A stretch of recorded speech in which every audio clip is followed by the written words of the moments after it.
Good evening, folks. And tonight, we're going to talk about what Hayden Biden has done to this country. But before that, let's talk about one thing.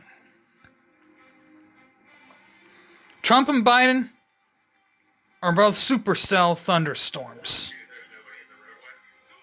But what comes out of a supercell thunderstorm? A tornado. And that's what Biden has turned this country into. But let's start with 2016, before this whole thing began. How this whole thing began? Well, first, to get the thunderstorms, warm moist air comes from the Gulf of Mexico to collide with cool dry air from Canada. That's how it all begins. And then, in comes what you call wind shear from one way and another from high directions, from two different directions. Wind down low from one direction, and wind high at a higher direction.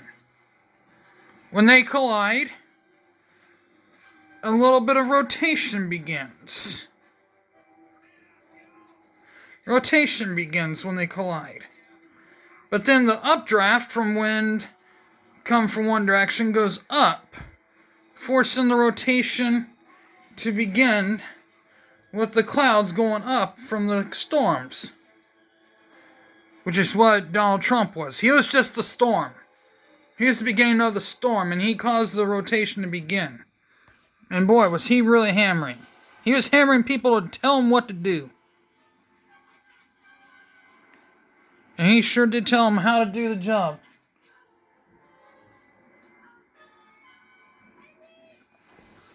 And sure enough, things were going well at first.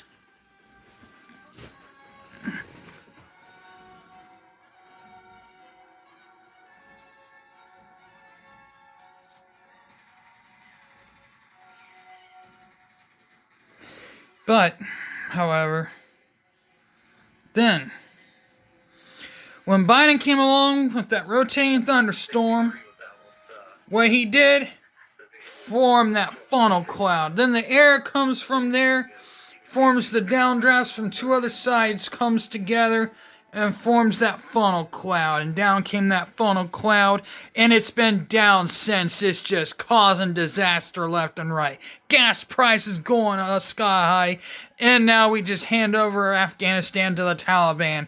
And their terrorist groups will be re-emerging, and I wouldn't be surprised if something similar to 9/11 happens again. And we'll be at war again with another enemy within. And they're already calling people domestic terrorists. People who oppose wearing masks. Anyone who doesn't fit the media's narrative, they're calling them terrorists. Domestic terrorists. That's pretty much what they call domestic terrorists. Trump supporters are domestic terrorists. Anyone who opposes the Democrats, a domestic terrorist. At this point. Prepare for 2024. It's just going to get an ugly look.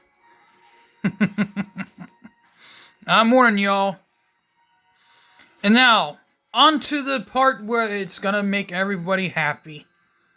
The part where I told you, where it comes with the thing called the Biden supporters who are now defecting. The Biden supporters are sad and saying, and us Trump supporters said all along, we told you so. They said, I saw there's this thing trending on Twitter. I'm not sure about Facebook, but I saw it on Twitter. It's trending saying,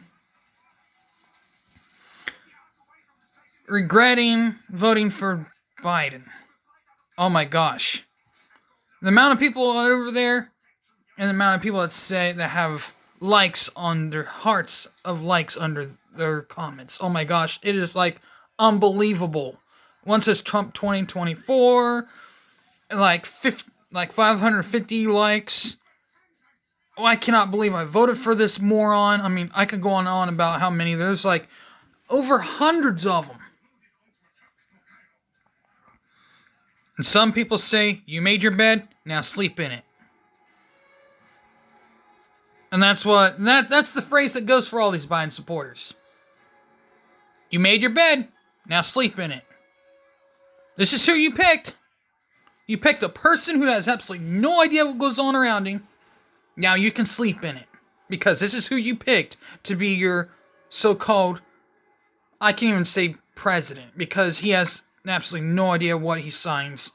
He even said, I don't even know what I'm signing. Oh my God, really? You don't know what the hell you're signing? Oh my God, seriously. You gotta know what the hell you're signing before you sign something. It's what you call read the fine print. And then it just gets uglier and uglier for him. He doesn't even know what the hell he does half the time. The Biden supporters are literally just... Most Biden supporters are literally in just totally disarray. Those who regret voting for him. But I do have a message for those who do regret voting for him, who are literally think about changing sides. Come aboard to the Trump train. Jump on the Trump train. If he plans on running. Or just the Republican side altogether. Trust me. That's a winner's side. If you continue on that side of the tracks, you're not going to get on the side. I like the old joke. This is a little blonde joke, okay? So this might make you want to laugh. There's one blonde on one side of the river, and there's a blonde on the other side of the river. One blonde asked the blonde on one side of the river, asked, how did you get across to that side of the river? And she says, one blonde looks at that blonde and says, you are on the other side. Well, that's pretty much what goes on. And then you have a clueless press secretary, who there he's being told constantly, literally constantly, by a reporter. And I gotta give him props, because he literally keeps her off track every time he questions her about everything. Afghanistan, we talk about from Afghanistan to this $1.2 trillion deal where you tax vehicles. Okay. When you tax gas vehicles, okay, I just don't get that. How are you supposed to keep track of your tax dollar? How are you supposed to do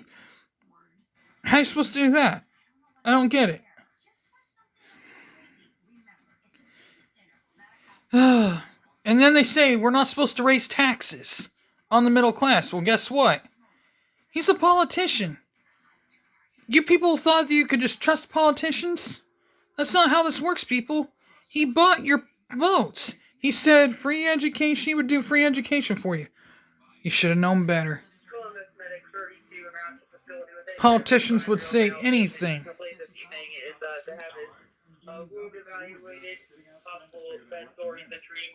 Politicians will say anything to get elected and to buy votes, which is exactly what Biden did. As for the Lincoln Project, how's that working for you? Losing voters by the minute? Going to the other side? Or maybe they don't even vote for Donald Trump, but just vote for an independent candidate, which is fine with me. It's just one less vote for hiding Biden. I mean, it just makes them look worse and worse. So, well, with that being said, I got things I gotta take care of. With that being said, I'm out of here. Peace.